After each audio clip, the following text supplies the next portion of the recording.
Inter-Lione 2-2, termina così la penultima amichevole dei ragazzi di Simone Inzaghi, che poi sabato prossimo concluderanno questo giro di test precampionato contro il Villarreal. Finisce ancora 2-2 la seconda amichevole contro un club francese, ancora una volta in rimonta e ancora una volta senza una vittoria. Ieri sera, come sempre, l'abbiamo vissuta tutti insieme qui in live su Passione Inter, e anzi colgo l'occasione per ringraziarvi. Ieri abbiamo avuto dei numeri spaventosi, sembrava una partita di Champions in base al numero di ascolti, quindi vi ringrazio tutti quelli che ci hanno seguito, i nuovi iscritti, i nuovi abbonati e i nuovi sostenitori.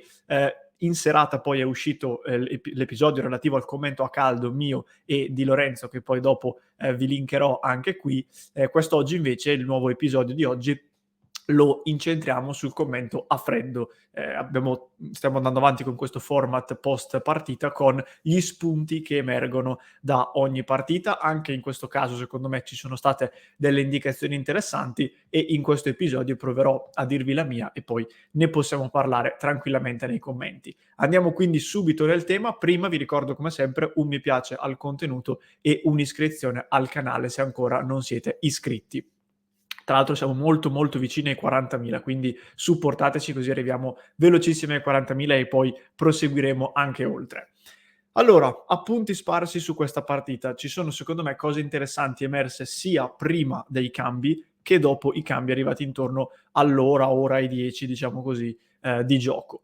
Allora, la cosa più grande che ha evidenziato Inter-Lione di ieri sera, secondo me, è stato il solito problema dell'Inter. Di Simone Inzaghi mi verrebbe da dire, ma come ci ricordava anche qualcuno ieri live, anche di Conte per certi versi, perché anche con Conte si era notata questa cosa, ovvero che spesso l'Inter crea 4-5 occasioni molto importanti, nitidissime, prima di trovare il gol, e al contrario in difesa lo subisce al primo o al massimo al secondo tiro. Ieri è accaduto questo, l'Inter nella prima parte di gara è partita molto forte, ha avuto diverse occasioni, un paio con Lukaku soprattutto, una con Lautaro, una poi anche con Di Marco da dentro l'area. Al primo vero tiro, forse diciamo il secondo, c'era stato un tiro da fuori area ma non particolarmente pericoloso del Lione, al primo vero tiro Lacazette di testa beffa De Vrij passandogli alle spalle e la mette alle spalle di Onana. Io credo che una parte del problema sia in qualche modo atavica, nel senso che comunque è così fin dal primo giorno dell'Inter di Inzaghi. Però non dimentichiamoci che l'Inter è anche nel pieno della preparazione ancora, quindi è probabile che quando poi la condizione fisica e anche mentale sarà diversa, le cose probabilmente cambieranno. Quindi manterrei il beneficio del dubbio anche su questo macro problema, chiamiamolo così. Poi cosa è emerso? Allora, mi concentro in primis sugli attaccanti, la Lula, e poi andiamo, facciamo passi indietro verso il resto della squadra. A me l'intesa Lukaku-Lautaro continua a sembrare, diciamo, naturale. Li vedo molto affiatati, molto collegati come modo di giocare, un'intesa che non si è ancora vista così bene con nessuna delle altre coppie. Quello che però io andrei a migliorare rispetto a quello che ho visto ieri sera è l'intesa fra Lukaku e il resto della squadra. Io purtroppo ieri, nella maggior parte dei casi, ho visto Lukaku coinvolto solo nel tentativo di lanciarlo nell'uno contro uno con lo spazio davanti a sé, che è un po' il suo fondamentale principale, quindi va bene. Ho visto un po' di fatica nel coinvolgerlo all'interno proprio dei fraseggi e del gioco. Qualche volta è stato fatto, lui l'ha anche controllato bene il pallone, l'ha difeso con il corpo, si è girato, ha sventagliato sugli esterni, però non così di frequente come mi piacerebbe vedere, e soprattutto non così di frequente come l'anno scorso si cercava di fare con Dzeko, con la differenza che Dzeko, essendo meno forte di Lukaku, faceva un po' più di fatica a gestire questi palloni, quindi secondo me coinvolgerlo maggiormente, un po' come si faceva con Dzeko, potrebbe essere vantaggioso, anche perché spesso questo ti porta a rifiatare un pochino, a permettere alla squadra di salire e a non buttare necessariamente il pallone. Quindi questo secondo me va migliorato. Molto bene Onana ieri, ha fatto un paio di parate, l'ultima in particolare sulla traversa finale del Lione, molto bella, sui gol direi abbastanza incolpevole, e l'ho visto ancora coinvolto nella fase di impostazione. Diciamo che quella sensazione di quasi paura da parte dei difensori e degli altri compagni nell'andarlo a cercare palla a terra, che sembrava ogni tanto vedersi nelle primissime uscite, è completamente sparita, almeno da quello che ho visto io ieri. Quindi molto bene così. E poi voglio focalizzarmi su quello che secondo me è stato uno dei migliori in campo, non perché non abbia commesso errori, perché gli errori li ha commessi, però secondo me Federico Di Marco ieri sera ha fatto vedere tante belle cose e nelle cose non belle ci dà, secondo me, modo di discutere di un aspetto. Le cose migliori che ha fatto vedere Di Marco, sicuramente la qualità nei piedi e nei cross. Il gol dell'1-2 di Lukaku nasce da un cross che arriva proprio da Di Marco e se ve lo andate a rivedere, riguardatevelo 3-4 volte e capite quanto era complicato quel cross lì di prima in una situazione non facilissima. E comunque non è stato l'unico, perché poi ha messo in mezzo altri palloni molto interessanti. In generale non credo che ci sia nulla da dover dubitare rispetto alla tecnica di base di Federico Di Marco. Questo è quello che mi è piaciuto di più. Mi è piaciuto molto il fatto che nella prima parte di gara l'Inter cercava, facendo densità sulla destra, di cambiare di gioco andando a trovare Di Marco, che aveva una discreta libertà. Infatti proprio all'inizio è stato il momento in cui è stato più coinvolto. Dove è stato meno preciso Di Marco? In fase difensiva. E qui secondo me nasce il discorso che anche ieri in diretta abbiamo fatto, ovvero è meglio far giocare Di Marco da centrale di difesa al posto di Bastoni o è meglio farlo giocare da esterno, in questo caso al posto di Gosens? In tanti ieri, e non solo ieri, ci hanno detto la seconda, quindi da esterno di centrocampo. Io sono invece ancora un po' più verso la parte, diciamo, relativa al farlo giocare in difesa. So che ha dei limiti, soprattutto dal punto di vista fisico, però io resto convinto che l'esterno di centrocampo debba avere una gamba diversa e Di Marco ce la può avere, ma per pochissimo tempo. Tant'è vero che, se vi ricordate, l'anno scorso Di Marco spesso era sostituito, quando giocava dal primo minuto, spesso veniva sostituito intorno all'ora di gioco e visivamente sembrava molto stanco. Quindi evidentemente i 90 minuti completi, soprattutto in fascia, non li ha. E poi nel momento in cui lui dava supporto offensivo alla squadra, molto spesso quando poi il Lione ripartiva mancava l'apporto difensivo, cosa che per esempio Perisic, che dal punto di vista fisico è una macchina, non faceva mai mancare, nonostante la grande presenza là davanti. Quindi la mia paura è che a fronte di un supporto offensivo buono, di ottimo livello, poi ti venga a mancare difensivamente. E ieri, quando è accaduto questo, nonostante avessimo Bastoni che è un grande difensore, sulla destra il Lione spesso giocava bene con Tetè e Gusto che giocavano in 2 contro 1. Quindi occhio, perché il rischio è che i benefici vengano sovrastati da ciò che vai poi a perdere giocando con Di Marco lì.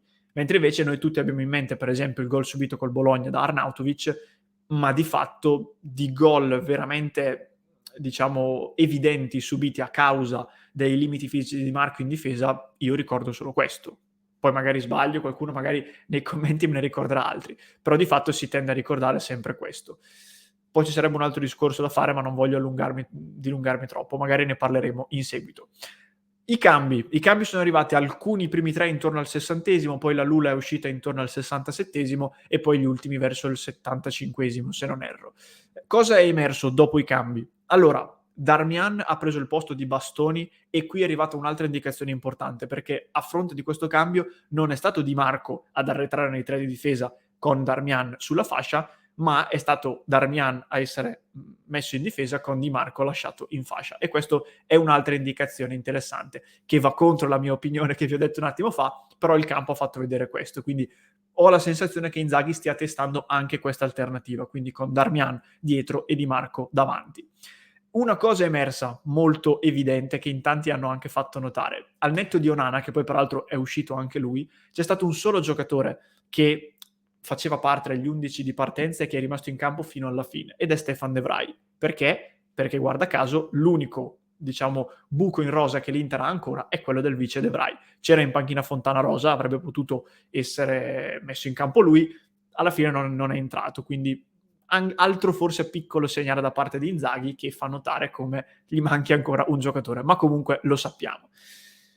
Un accenno a Milan Skriniar, per fortuna è entrato Milan Skriniar, grazie Skri, che ti sei fatto rivedere con la maglia dell'Inter. Ieri in diretta facevamo notare una cosa, questo ha un valore forse relativo perché poi il mercato viaggia su binari un po' autonomi, però se la cessione di Skriniar fosse così vicina, visto anche il prezzo e il numero di milioni in ballo, non credo che ieri sarebbe stato messo in campo col rischio di un infortunio, quindi diciamo gli ultimi aggiornamenti sulla questione Skriniar PSG, che anche qui su Passione Inter vi stiamo dicendo, parlano di una trattativa molto ferma e che porta più verso la fumata nera che verso la fumata bianca in questo momento, e l'ingresso in campo di Skriniar ieri ne è l'ulteriore dimostrazione. Skriniar che peraltro è vero che è entrato in campo quando la gara stava già per finire, il Lione aveva fatto dei cambi, però la solidità difensiva dell'Inter quando è entrato Skriniar a occhio e a percezione è cambiata. L'hanno detto anche in tanti ieri durante la nostra live.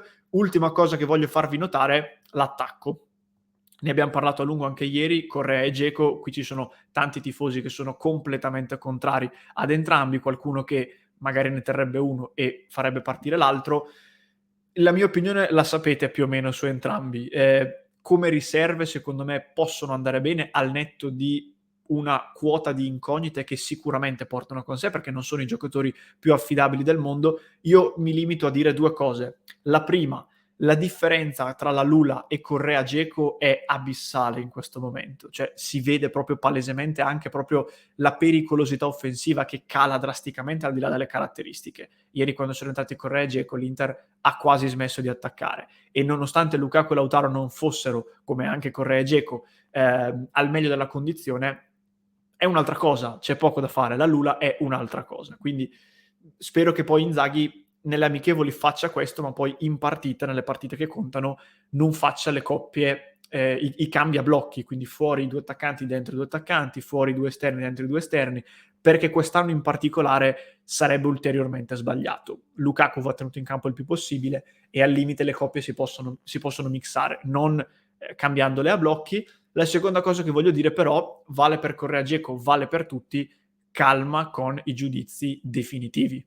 Siamo al 30 di luglio, la squadra, anzi oggi è 31, la squadra lavora con il mister da meno di un mese in questa stagione, non posso francamente accettare che non siamo nemmeno ad agosto e arrivino già dei giudizi definitivi. Io capisco che abbiamo ancora negli occhi il Correa negativo della scorsa stagione, il Dzeko fisicamente a terra nella seconda parte della scorsa stagione, però diamo quantomeno il beneficio del dubbio di vederli per i primi 2 mesi, fino al mondiale quantomeno, diciamo così, perché comunque, ripeto, giudizi definitivi ad oggi mi sembrano veramente esagerati, a dir poco. Queste erano più o meno le indicazioni principali che io ho ritrovato all'interno di Inter Lione 2-2, la mia analisi a freddo. Se sei arrivato fino a questo punto dell'episodio, ti ricordo ancora una volta il mi piace e l'iscrizione al canale. Ti ringrazio chiaramente per essere arrivato fino a qui. Fammi sapere nei commenti cosa ne pensi, se hai notato cose diverse, cose più interessanti, se hai altri spunti da aggiungermi, scrivimelo nei commenti che ti leggerò molto volentieri. Ti ricordo poi che se invece vuoi continuare a discutere con noi e a parlare quotidianamente di Inter 24 ore su 24, lo puoi fare nel club di Passione Inter, quindi www.passioneinter.club, passa a dare un'occhiata. E ti ricordo che se mi stai seguendo in podcast, in descrizione ti lascio il link all'episodio di ieri, ovvero l'analisi a caldo di Inter Lione 2-2 con anche il nostro Lorenzo, così potete fare anche il raffronto fra l'analisi a caldo e l'analisi a freddo. In descrizione se mi stai seguendo in podcast, se invece mi stai seguendo su YouTube, il link ti compare qui alla mia destra, clicca e dimmi che ne pensi.